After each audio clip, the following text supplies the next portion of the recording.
Garantizada seguridad en Cristo. Sermón predicado la mañana del domingo 2 de enero de 1870 por Charles Haddon Spurgeon en el Tabernáculo Metropolitano, Newington, Londres. Yo sé a quien he creído y estoy seguro que es poderoso para guardar mi depósito para aquel día. Segunda de Timoteo, capítulo 1 y versículo 12. En el estilo de estas palabras apostólicas hay una certeza sobremanera reanimante en esta época entregada a la duda. En ciertos círculos de la sociedad es raro encontrarse hoy en día con alguien que crea en algo. Lo filosófico, lo correcto, lo que está de moda en nuestros días es dudar de todo lo que sea generalmente aceptado. Ciertamente quienes sostienen algún credo, del tipo que sea, son catalogados por la escuela liberal como dogmáticos anticuados, como personas superficiales de un intelecto deficiente y muy rezagadas con respecto a su época.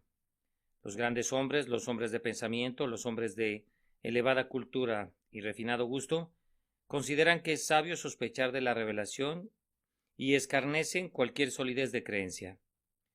Los condicionales sí y pero, los tal vez y los por ventura, son el deleite supremo de esta época. Había de sorprendernos que los hombres encuentren que todo es incierto cuando rehúsan someter sus intelectos a las declaraciones del Dios de la verdad. Adviertan asombrados entonces la reanimante e incluso sorprendente seguridad del apóstol. Yo sé, afirma él, y eso no basta. Estoy seguro, añade. Habla como alguien que no puede tolerar ninguna duda. No hay ninguna duda acerca de si ha creído o no. Yo sé a quién he creído. No hay ninguna vacilación acerca de si tenía una razón para creerlo. Estoy seguro que es poderoso para guardar mi depósito. No hay ningún titubeo respecto al futuro. Está tan seguro en relación a los años venideros como lo está en cuanto al momento presente. Es poderoso para guardar mi depósito para aquel día. Ahora bien, la certeza, que es solo un producto de la ignorancia y que no va acompañada de nada parecido a la reflexión, resulta ser muy desagradable. Pero en el caso del apóstol, su confianza no está cimentada en la ignorancia, sino en el conocimiento. Yo sé, afirma él. Hay ciertas cosas de las que Pablo se ha cerciorado y que sabe que son un hecho, y su confianza está basada en esas verdades que han sido indagadas. Además, su confianza no era el fruto de la irreflexión, pues agrega estoy seguro, como si hubiese razonado el asunto y hubiese sido persuadido a aceptarlo, como si hubiese meditado largamente al respecto y lo hubiese sopesado, y la fuerza de la verdad le hubiese convencido plenamente de manera de quedar persuadido.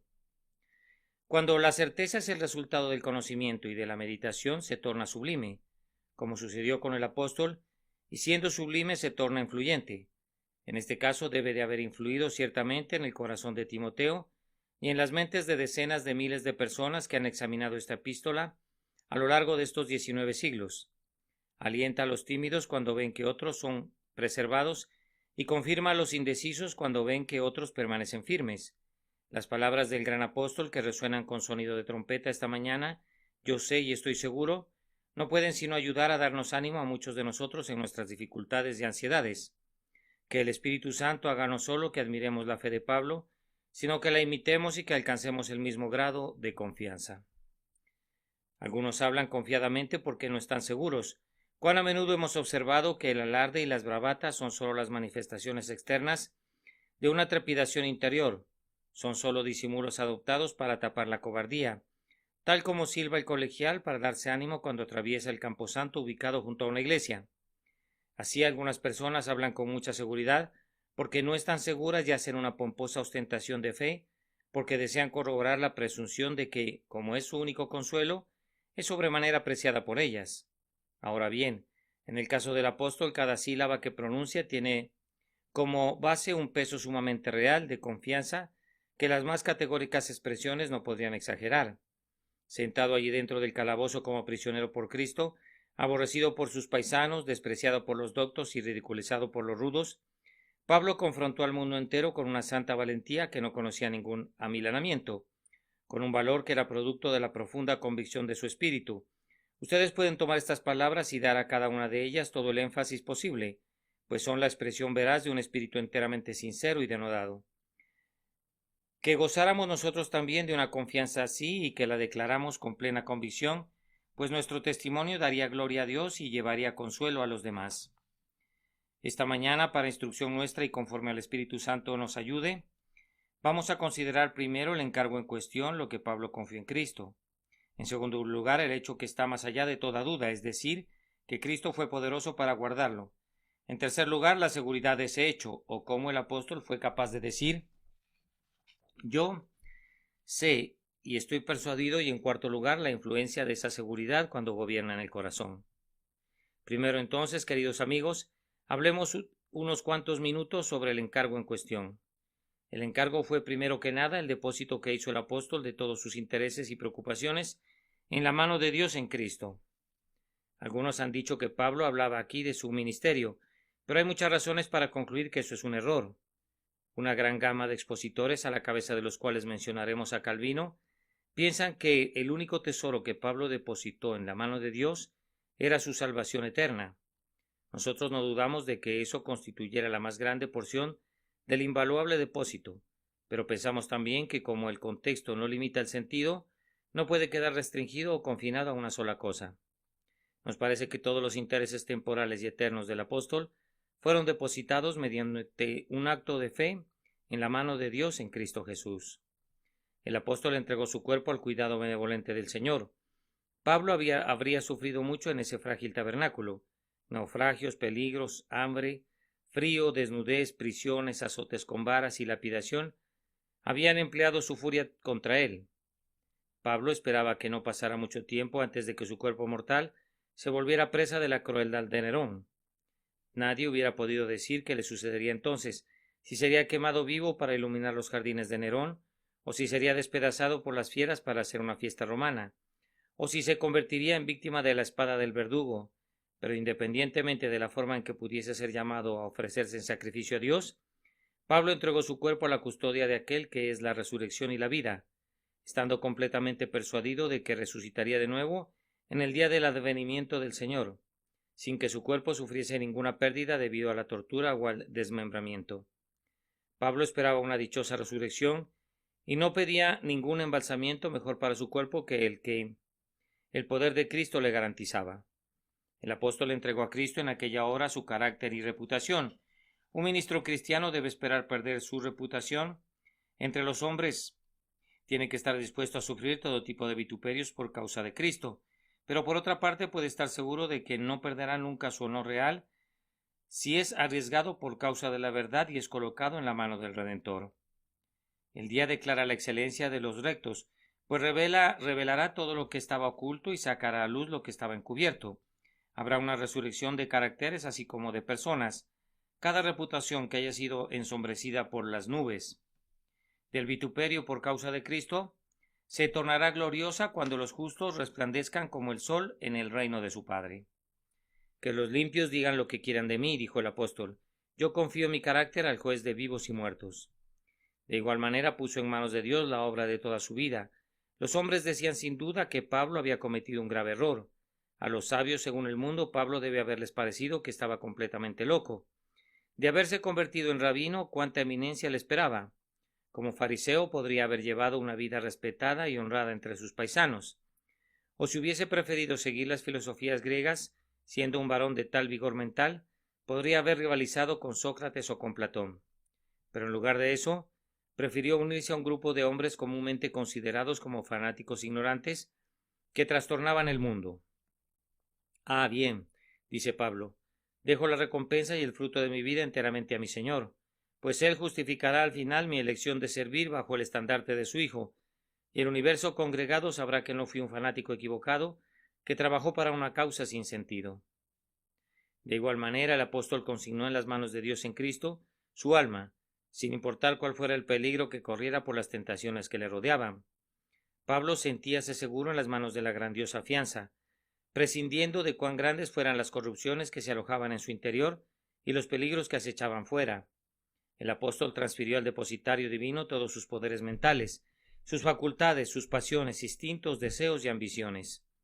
Él entregó su naturaleza entera al Cristo de Dios para que la preservara en santidad a lo largo de toda su vida, y el transcurso de su vida justificó con creces su fe. Pablo entregó su alma para ser guardada a la hora de la muerte, para que entonces fuera fortalecida, sustentada, consolada y sostenida, y guiada a través de las rutas ignotas, en su ascenso a través de lo misterioso y lo inexplorado hasta el trono de Dios el Padre. Se dio su espíritu a Cristo para ser presentado sin mancha ni arruga ni nada parecido en el último gran día. Hizo de hecho un íntegro depósito de todo lo que era, de todo lo que tenía y de todo lo que le concernía, para la custodia de Dios en Cristo, para encontrar en su Dios un fiel guardián, un seguro defensor y un confiable depositario. Entonces este era el encargo al que se refería el apóstol. Pero aunado a eso, el encargo en cuestión incluía la habilidad del Señor para cumplir con esa custodia. El apóstol no dudaba de que Cristo hubiese aceptado el oficio de depositario de aquello que le había entregado. La duda no fue nunca respecto a la fidelidad de Cristo para lo que le había confiado. El apóstol ni siquiera dice que confiaba en que Jesús sería fiel. Consideraba que esa aseveración era superflua. No había ninguna duda respecto a la disposición de Cristo para guardar el alma confiada a Él.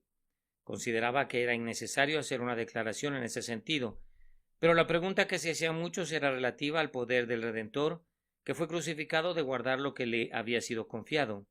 Oh, dijo el apóstol, yo sé y estoy seguro que es poderoso para hacer eso. Observen, queridos amigos míos, que la pregunta no es respecto al poder del apóstol para guardarse a sí mismo. Él no hace esa pregunta. Muchos de ustedes se han preocupado por saber si son capaces de resistir la tentación. No necesitan debatir el tema. Es claro que aparte de Cristo ustedes son sumamente incapaces de perseverar hasta el fin. Respondan a esa pregunta con una categórica negación de inmediato y no vuelvan a hacerla nunca. La pregunta no era si el apóstol sería encontrado con mérito en su propia justicia en el día del juicio, pues él había desechado desde hacía tiempo esa justicia propia. Pablo no toca ese punto. La gran pregunta es esta: ¿es Jesús capaz de guardarme? Apéguense a esto, hermanos míos, y sus dudas y temores pronto desaparecerán. En relación a su propio poder o mérito, escriban desesperanza de inmediato sobre su frente. Consideren a la criatura como completamente muerta y corrupta, y por tanto apóyense sobre ese brazo cuyos músculos nunca ceden, y descansen todo su peso sobre esa omnipotencia que sostiene las columnas del universo. Allí está el punto. Aférrense a él y no perderán su gozo. Ustedes se han confiado a Cristo. La gran pregunta ahora no es acerca de lo que ustedes pueden hacer, sino acerca de lo que Jesús es capaz de hacer, y pueden tener la seguridad de que Él es poderoso para guardar lo que se les ha confiado. El apóstol hace avanzar nuestros pensamientos hasta un cierto periodo definido, la custodia del alma hasta lo que él llama aquel día. Yo supongo que lo llama aquel día porque era el día más ardientemente esperado por los cristianos y el día del que más se hablaba.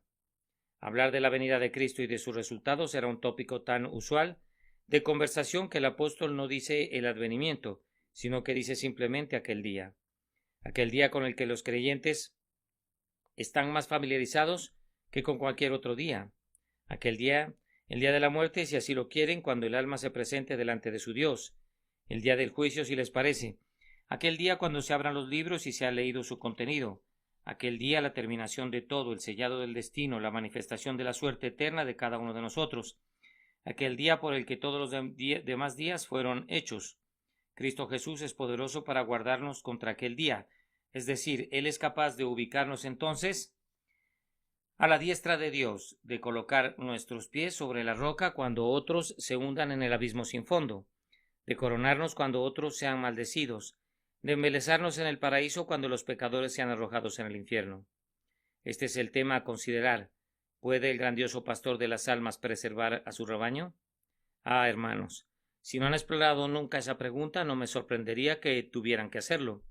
Cuando están muy abatidos y están débiles y el corazón y la carne están flaqueando, cuando la enfermedad los lleva al borde de la tumba y vislumbran la eternidad. Esta pregunta puede ocurrírsele a cualquier persona reflexiva. ¿Es válida mi confianza en el Cristo de Dios? ¿Será Él capaz en el artículo de muerte? Cuando mi espíritu se entremezca al ser desvestido, ¿será Él capaz entonces de ayudarme? Y en la hora más terrible, cuando el sonido de la trompeta despierte a los muertos, ¿encontraré yo en verdad que la grandiosa víctima por el pecado es capaz de defenderme? ¿Será suficiente su mérito no teniendo yo ningún mérito propio? ¿Su sola sangre me limpiará de 10,000 pecados? Nada puede igualar jamás en importancia este asunto. Es un asunto que ha de ser considerado con la más implacable urgencia. Es una feliz circunstancia que podamos pasar a nuestro segundo punto, para reflexionar por un momento en el hecho que está más allá de toda duda, es decir, que Dios en Cristo es poderoso para guardar lo que hemos depositado en Él. La confianza del apóstol era que Cristo es un depositario capaz. Entonces Pablo quiso decir primero que Jesús es capaz de guardar el alma de caer en el pecado condenatorio. Yo supongo que este es uno de los mayores temores que pudieran turbar jamás al verdadero creyente.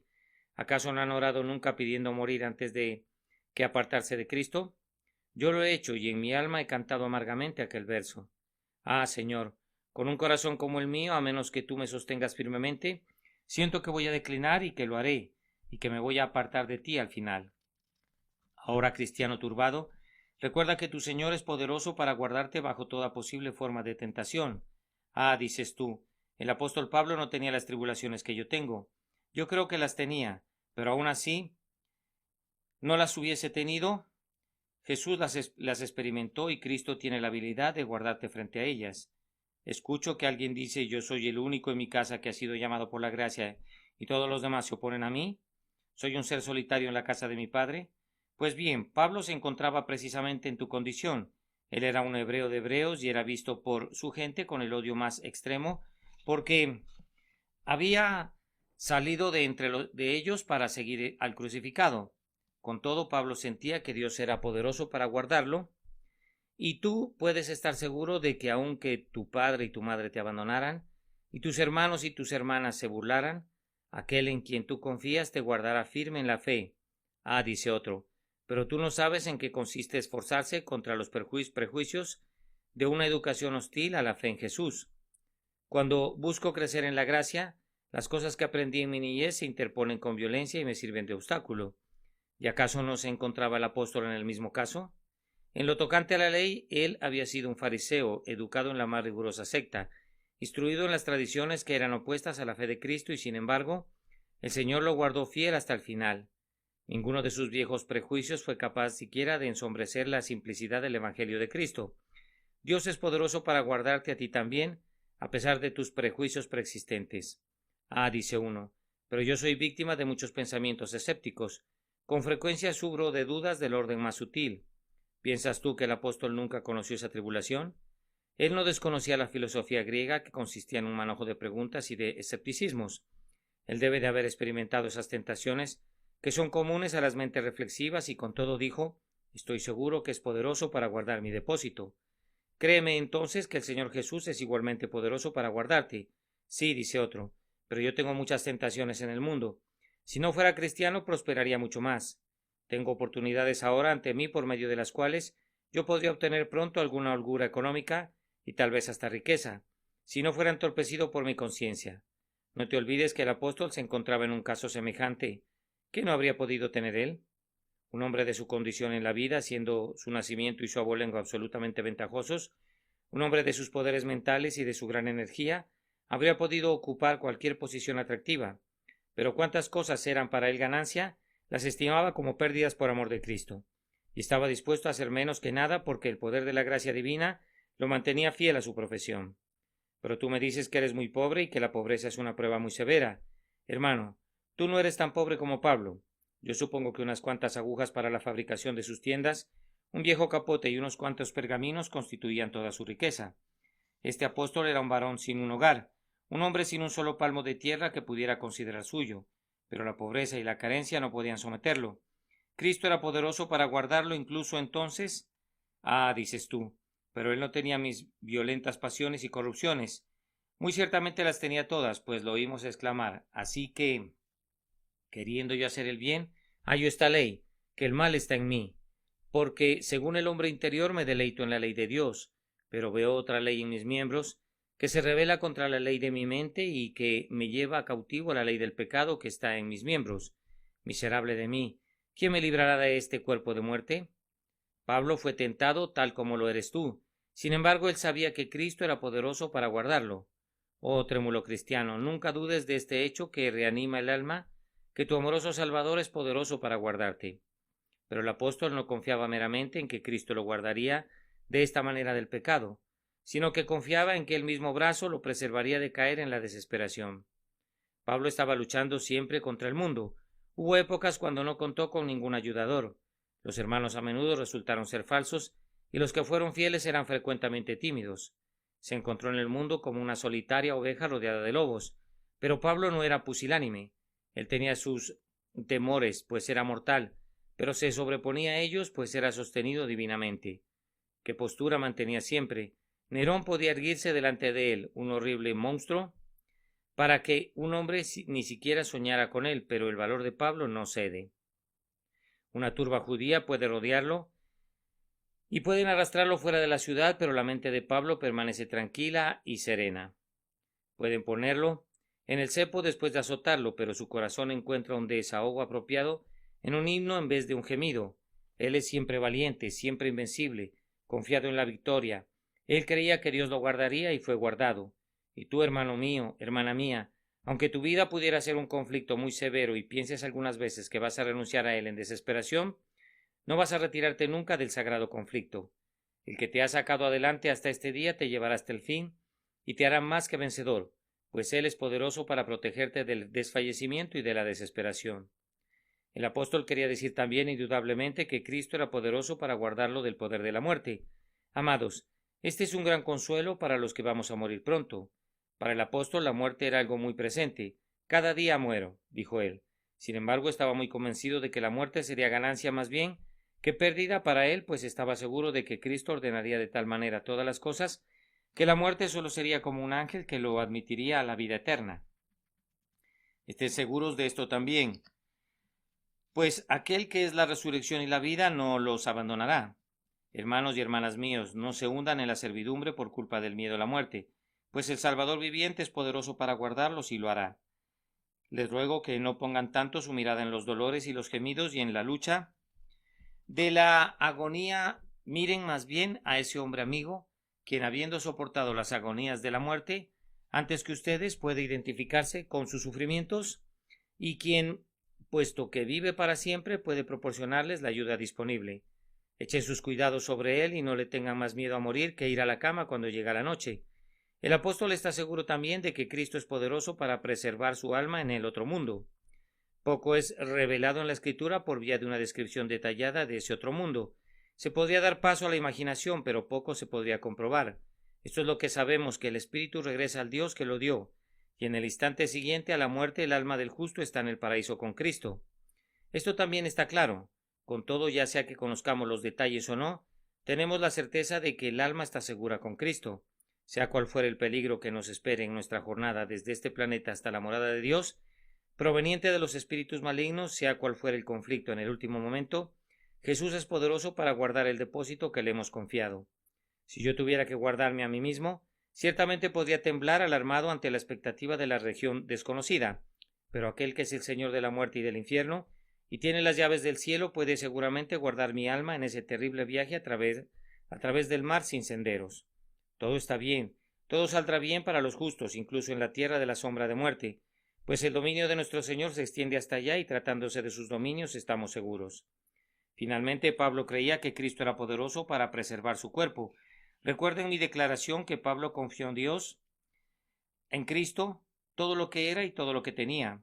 Nosotros no debemos menospreciar este cuerpo. Es el embrión del cuerpo en el que hemos de morar sempiternamente. Será resucitado de la corrupción a la incorrupción, pero será el mismo cuerpo, desarrollado desde la debilidad hasta el poder, desde la deshonra hasta la gloria. No pierde nunca su identidad. El portento de la resurrección no dejará de cumplirse. Pudiera parecer que algo es imposible, que el cuerpo que se ha podrido en la tumba y que tal vez ha sido esparcido en el polvo sobre la faz de la tierra, o que ha sido absorbido por la vegetación, o que ha sido digerido por animales, o que ha pasado a través de incontables ciclos de transformaciones, sea resucitado de nuevo. Con todo, por imposible que parezca, el Señor Jesucristo lo realizará. Tiene que ser tan fácil reconstruir una segunda vez como crear a partir de la nada la primera vez. Miren a la creación y vean que nada es imposible para Dios. Piensen en la palabra sin quien no se hizo nada de lo que fue hecho y de inmediato ya no hablarán más de dificultades. Para el hombre pudiera ser imposible, pero para Dios todas las cosas son posibles.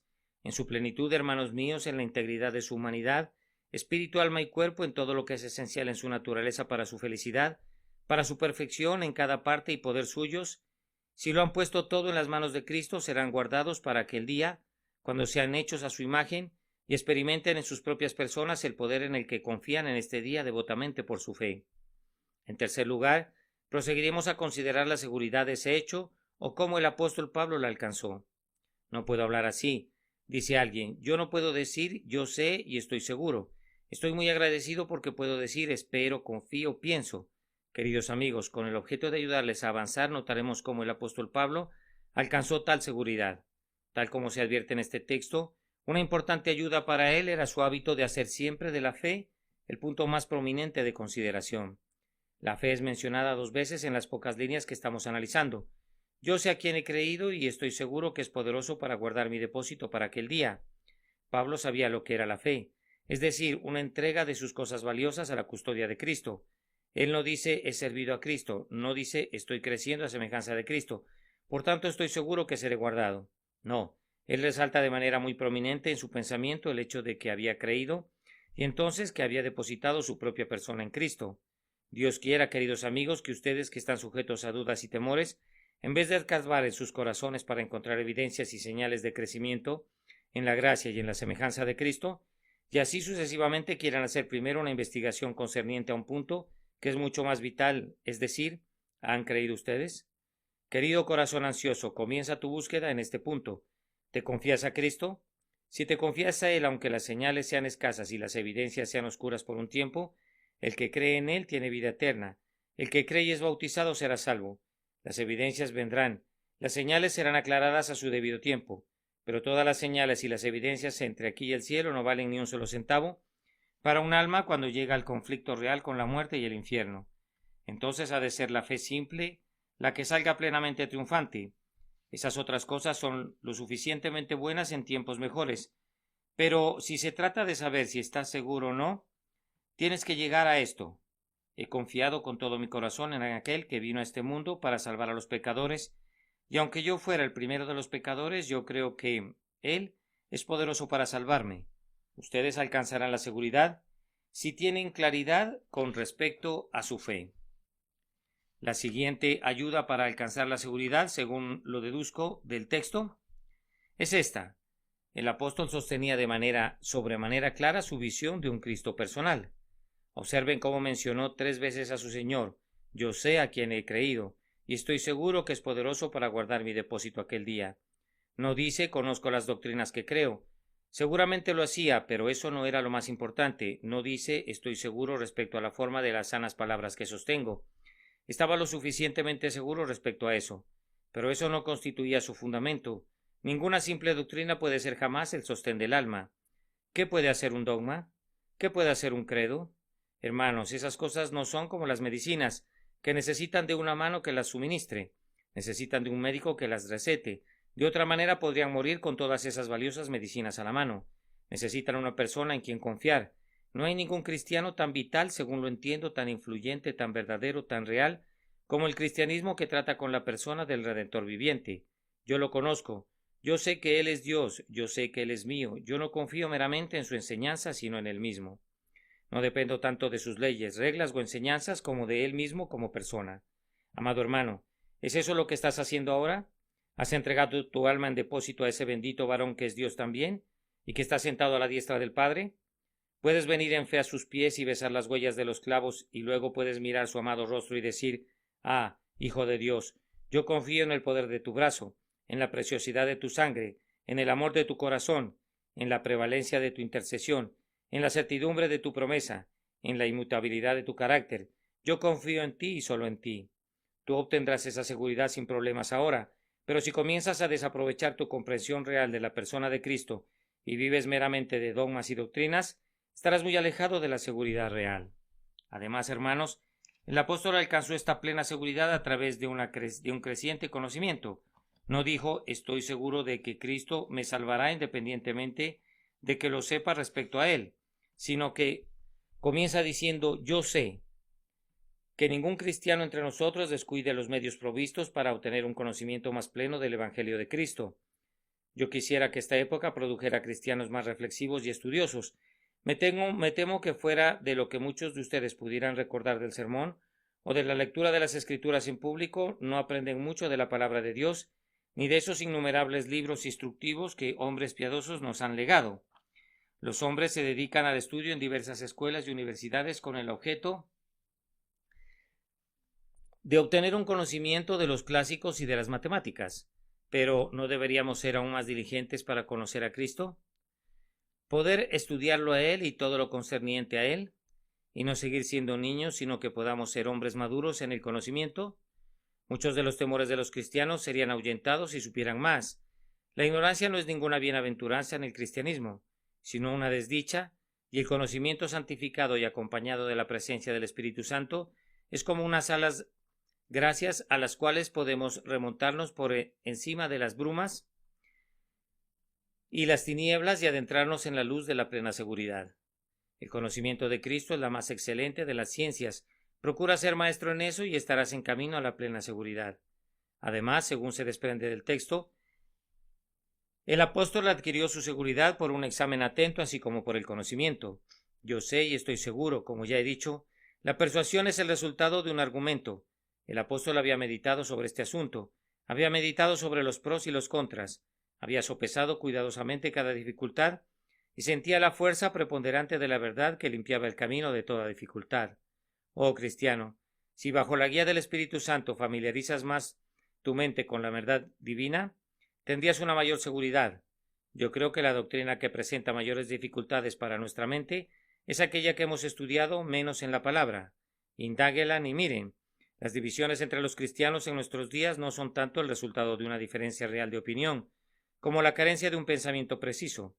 Creo que nos estamos acercando más y más en nuestra teología y que en general, al menos en las iglesias disidentes de Inglaterra, todos los ministros evangélicos predican una teología muy similar, pero algunos no son cuidadosos de sus términos y palabras y los usan incorrectamente, y así parecen predicar doctrinas equivocadas cuando en sus corazones tienen una intención que es lo suficientemente correcta. Que llegáramos a ser más reflexivos cada uno de nosotros, pues de ellos provendrían 1000 beneficios. Pensando en la deidad de Cristo, considerando la veracidad de la promesa divina, meditando sobre los cimientos del pacto eterno, reflexionando en lo que Cristo ha hecho por nosotros, deberíamos llegar al final, por la enseñanza del Espíritu, a estar plenamente persuadidos del poder de Cristo para guardar el encargo sagrado que le hemos confiado. Dudas y temores se disiparían como nubes barridas por el viento.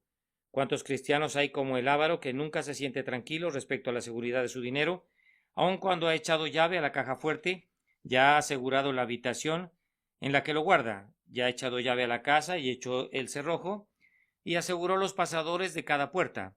En la mitad de la noche piensa que oye unos pasos y baja temblando para inspeccionar su cuarto de seguridad. Habiendo inspeccionado el cuarto y probado todas las barras de hierro que están en la ventana, y no habiendo descubierto a ningún ladrón, teme que el ladrón pudo haber llegado y haberse ido y haberse robado el precioso cargamento. Entonces abre la puerta de su caja fuerte y mira y espía. Encuentra que su bolsa del oro está segura y que estas escrituras y esos bonos están seguros también. Los pone aparte, cierra la puerta, le echa llave, corre el cerrojo y los pasadores del cuarto en que está la caja fuerte con todos sus contenidos, pero mientras se retira a su lecho, se imagina que un ladrón acaba de entrar. Así difícilmente disfruta de un sueño profundo y reparador. La seguridad del tesoro del cristiano es de un tipo completamente diferente. Su alma no está bajo cerrojos ni pasadores, ni bajo cerradura ni llave que él mismo se hubiera proporcionado, sino que ha transferido todo lo que tiene al Rey eterno, inmortal, invisible, el único sabio Dios, nuestro Salvador, y tal es su seguridad que disfruta del sueño del amado, descansando tranquilamente, pues todo está bien. Si Jesús pudiera fallarnos, podríamos usar silicio perennemente, pero como Él es inmutable en su amor y omnipotente en su fuerza, podemos ponernos las vestiduras de la alabanza, creyendo como creemos que el eterno amor no puede abandonar ni abandonará un alma que se apoya en su poderío. Triunfamos en el corazón y encontramos que la gloria ha comenzado aquí abajo. Ahora, para concluir, ¿cuál es la influencia de esta seguridad cuando penetra en la mente? Puesto que mi tiempo se agota, solo diré que, como en el caso del apóstol, nos capacita para resistir todo el oprobio que pudiéramos encontrar por servir al Señor. Decían que Pablo era un necio. Bien, replicaba el apóstol, no me avergüenzo porque yo sé a quién he creído, y estoy dispuesto a ser considerado un necio. Los impíos pueden reírse de nosotros ahora, pero su risa acabará pronto, y el que gana por siempre es quien reirá al final. Siéntanse perfectamente confiados de que todo está seguro y pueden permitir que el mundo se ría de ustedes hasta que su faz le duela. ¿Qué importa lo que piensen los mortales? ¿Qué significa lo que el universo entero piense si Dios ama a nuestras almas? Queridos amigos, cuando vivan en la plena seguridad del amor de Dios, se volverán muy indiferentes a las opiniones de los seres carnales. Andarán por ahí cumpliendo con su servicio celestial con la mira puesta únicamente en la voluntad de su Señor. Y el juicio de los que se oponen y censuran les parecerá indigno de la menor consideración.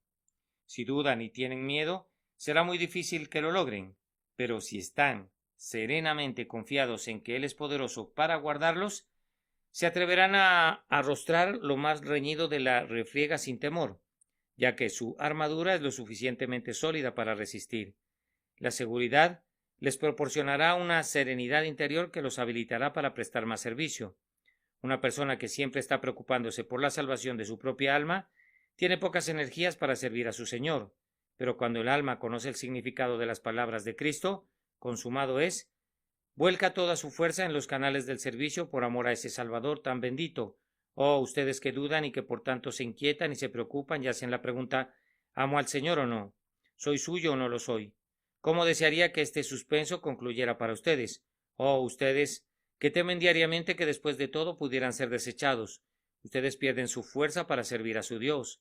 Cuando están seguros de que Él es poderoso para guardar lo que han depositado en Él, entonces su humanidad entera, motivada por la gratitud, se gasta y es gastada en la causa de su Señor.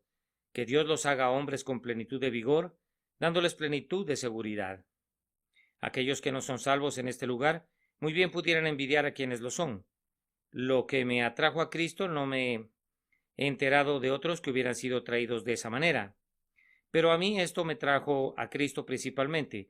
Fue la doctrina de la seguridad de los santos. Me enamoré del Evangelio a través de esa verdad.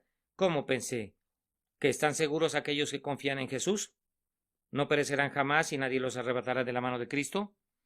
Todo el mundo valora la seguridad. Uno no aseguraría su vida si pensara que hay dudas respecto a la seguridad de la compañía aseguradora. Sintiendo que había perfecta seguridad si yo me entregaba al Redentor, así lo hice, y no lamento hasta este día haber entregado mi alma a Él. Jóvenes, no pueden hacer nada mejor en las etapas iniciales de su vida que confiar su futuro al Señor Jesús. Muchos niños en casa aparentan ser muy excelentes. Muchos adolescentes antes de abandonar la casa de su padre son amigables y de carácter encomiable. Pero este es un mundo rudo, y pronto arruina las gracias que han sido nutridas al abrigo de la vida hogareña. Unos muchachos buenos a menudo se convierten en hombres malos, y muchachas que eran muy amables y puras en el hogar se han sabido que se volvieron mujeres muy perversas. Oh hijos, sus caracteres están seguros si lo confían a Jesús. Yo no digo que serán ricos si confían en Cristo, ni digo que prosperarán a la manera de los hombres, pero lo que digo es que serán felices en verdad, en el mejor sentido de esa palabra, y que su santidad será preservada por haberse confiado a Jesús. Yo oro pidiendo que sean conducidos a desear entregarse a Dios, especialmente cualquiera de ustedes que esté a punto de abandonar la casa paterna, o que esté estableciendo algún negocio por cuenta propia. Este primer domingo del año nuevo es un tiempo muy apropiado para comenzar rectamente, o que el Espíritu Santo susurre suavemente a sus oídos algunas razones que los persuadan a entregarse a Cristo. Yo les digo de nuevo, mi testimonio es que no pueden hacer una cosa más sabia o mejor. Oh, yo desearía que ustedes conocieran la felicidad que ha conocido mi alma al descansar en mi Señor. Yo no dejaría de ser un cristiano aun si a cambio de ello pudiera ser convertido en un rey o en un ángel. Ningún carácter puede ser para mí tan apropiado o tan feliz como el de alguien que depende humildemente del amor fiel de mi Señor Redentor. Oh, vengan y confíen en Él, amados y jóvenes amigos. Ustedes que son mayores necesitan que les hable cuando ya se están acercando tanto a la tumba. Ustedes están sin Cristo ahora. ¿Cuán pronto podrían estar en el infierno? Ustedes que son más jóvenes, yo les digo que atrapen esta hora pasajera y que este sea el día del cual canten en años posteriores. Está hecha. La gran transacción ha sido hecha. Yo soy de mi Señor y Él es mío. Él me atrajo y yo lo seguí. Encantado de confesar la voz divina, el alto cielo que oyó el solemne voto, ese voto renovado habrá de oír cada día, hasta que me postre en la última hora de la vida y bendiga en la muerte un lazo tan querido. Garantizada seguridad en Cristo. Sermón predicado la mañana del domingo 2 de enero de 1870 por el reverendo Charles Haddon Spurgeon en el Tabernáculo Metropolitano, Newington, Londres. Yo sé a quien he creído y estoy seguro de que es poderoso para guardar mi depósito para aquel día. Segunda de Timoteo, capítulo 1 y versículo 12.